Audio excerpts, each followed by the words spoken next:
All right, y'all. I think it's better lighting on this side. I guess I'll set the camera up right here. I guess real quick, I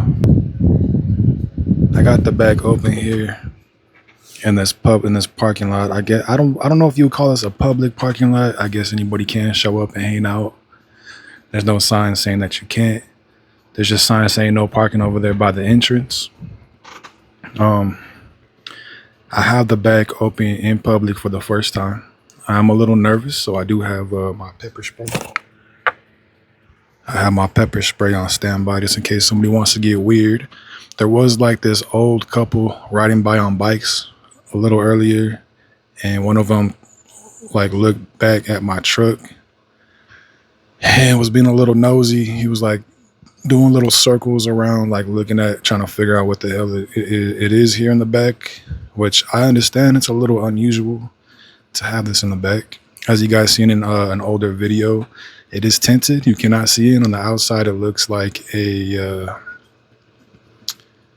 funhouse mirror, but on the inside, I can clearly see right outside, and it's great. So I'm just testing that out right now. Something smells a little smoky right now. It's a little weird.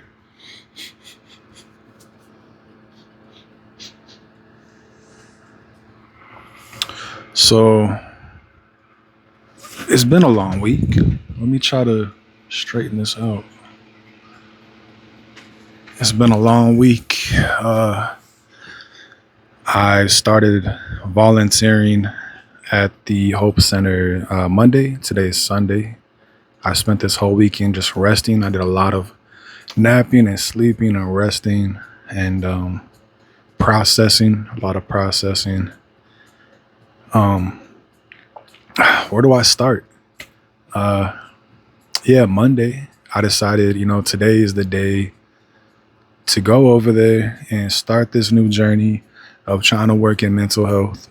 I'm obviously going to have to start from the very bottom, which is like a volunteer internship type of thing going on. And right now, I'm basically at the very, very bottom.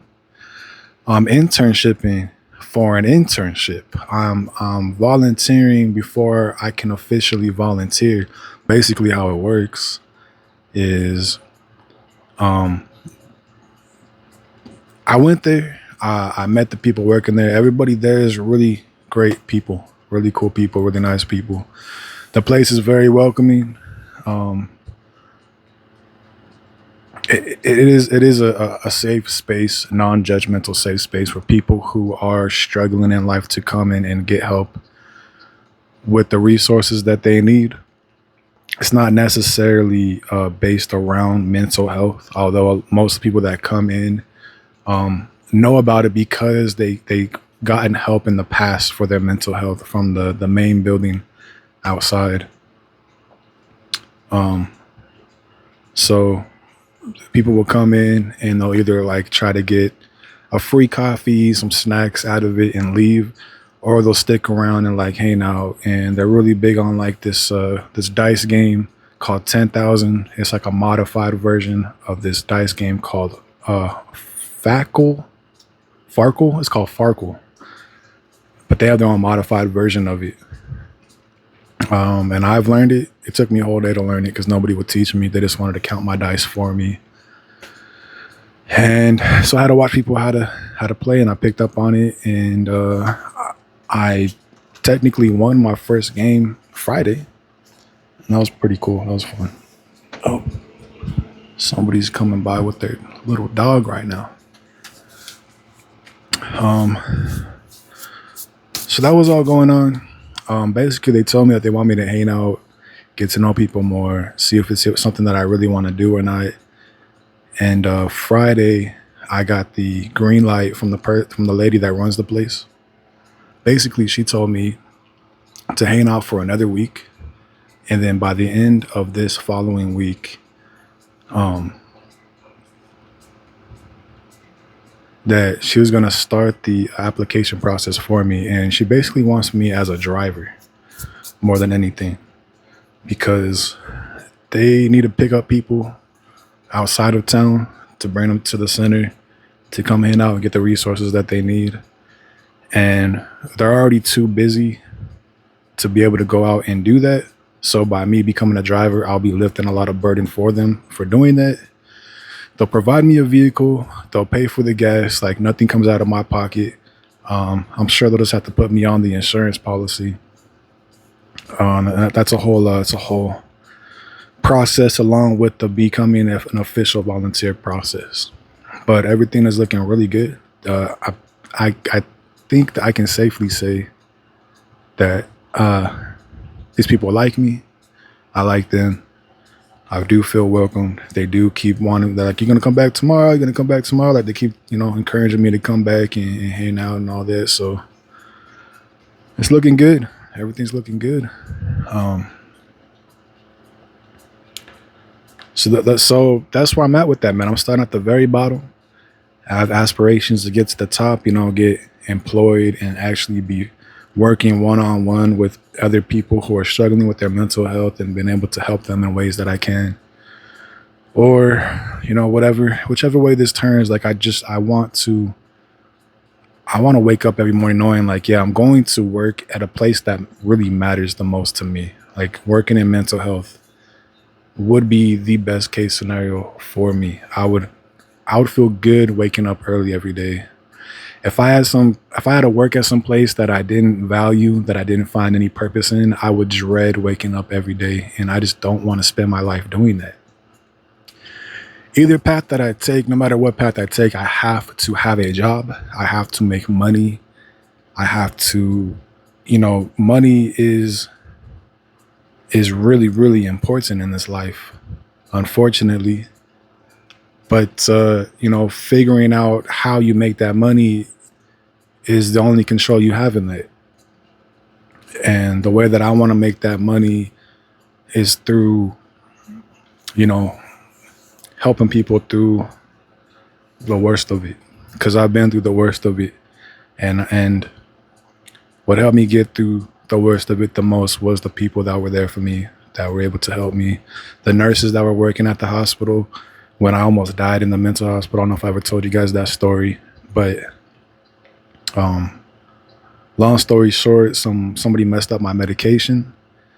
I was only supposed to take half of a dosage that they had available. The lady said, I'll break the pill open and just pour half of it in a cup of water.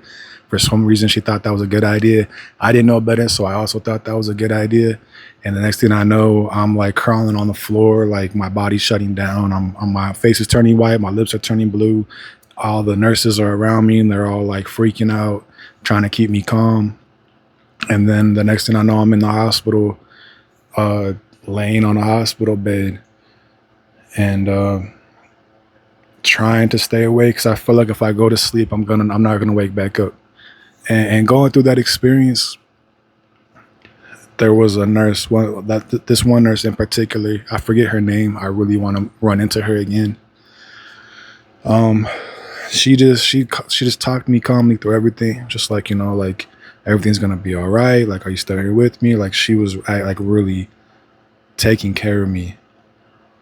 And I told her, when I got back the next day, I told her when she clocked back in, because of you, it made it so much easier to get through this near-death experience that I had. And I really appreciate that. And she actually started crying because I don't think that she's ever had anybody tell her like they appreciate her and for what she did. And I think that meant a lot to her. And she is the exact same nurse who later told me when I came back for something else, told me like, hey, like you're really good with the other patients, because compassion was part of my healing. Showing compassion for the other patients and hanging out with them and being their friend and making them feel more comfortable was part of my healing. And she noticed that. And she told me, like, you need to come back. Like, you should work here.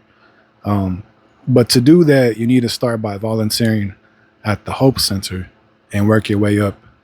She's the one who actually put me on this whole thing. So, yeah, I'm hoping I can run into her again and get her name again and let her know that I'm here. I'm here. I'm actually trying to do it. And what she told me really stuck in my head this whole time while I was dealing with losing my grandma and moving into this truck and dealing with everything else that I've been dealing with. I'm here. I'm actually here doing it now. So it's going good. It's going good. They like me. They want me on board. I think they just want to see that I'm consistent every day and showing up. Tuesday they're closed, but I'll be there tomorrow, Monday. I'll be there Wednesday. I'll be there Thursday. I'll be there Friday. I want to show them that I am serious about this, and it can only go up from here, right? It can only go up from here. Side notes. The relationship is still going good with the person that I was telling y'all about last video. She's been very understanding about this whole thing that's been going on, and that's been great. And she's very supportive. And I really just enjoy having her in my life. And tarot cards. I officially have learned the basic definition for every tarot card. If you guys want me to make a video of kind of just throwing out every card and explaining them to you, I can do that. And if not, then I can leave that alone. But I'm at the point now where I understand the cards. And the next step in my tarot card journey is to learn the deeper meanings, to expand my understanding of each card, and to learn what they mean reversed when they're upside down. And then from there, I'm going to start dabbling in actual reading multiple cards laid out, and then learning how to get better at that. And then I'll be ready to like start doing readings for other people. I think when I get that far, I want to set up. This is my idea, all right. I want to set up this. Sorry if the mic's in the fan. This box truck has a ramp that pulls out. All right. And what I can do is I can build a table that can go on top of that for better comfort. And get an umbrella, a sun umbrella, to put a hole in the middle of the table. Put a sun umbrella on top of that, and then get 2 fold-out chairs to put on each side. And I could park this somewhere more public than this, with a sign saying free readings. And I could just offer my reading. I could just sit somewhere for a weekend and offer my readings. And then when I'm done, put this whole thing away, push the ramp back in, put the table and the folding chairs probably right here.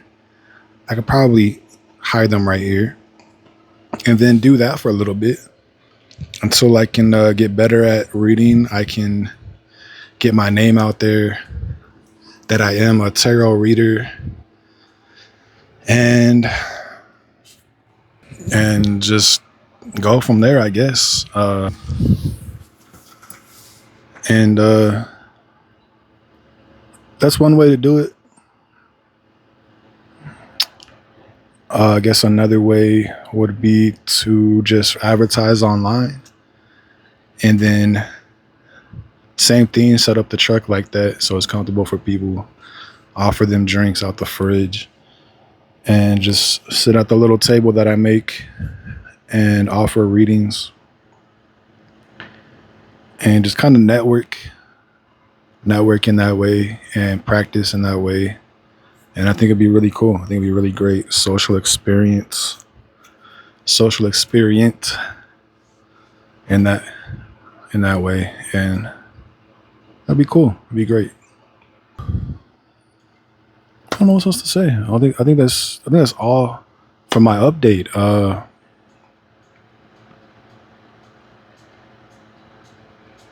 I guess I'm gonna end the video here. I think this video will be a short video, and I'll edit it now and get it uploaded when I get to the apartment tonight, because I'll be on Wi-Fi for a couple hours, so you guys can get the update on what's going on with this new journey that I'm on right now.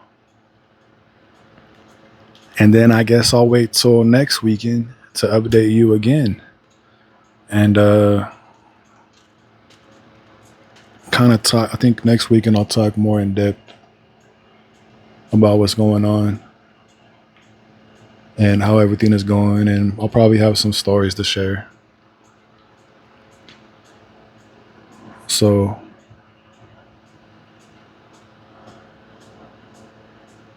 there's people walking by, walking their dogs right now.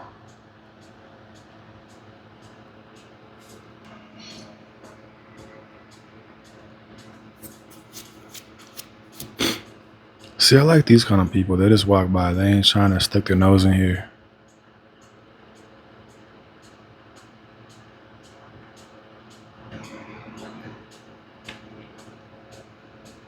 All right. But anyways, yeah, I'm gonna get out of here. I'm gonna continue to enjoy this. Sit here, and I think I have a video about the major arcana cards that goes more in depth, and I want to take notes on that, and then just relax for the rest of the day. So I'm gonna go ahead and go do that, and I'll see you guys next weekend. Peace.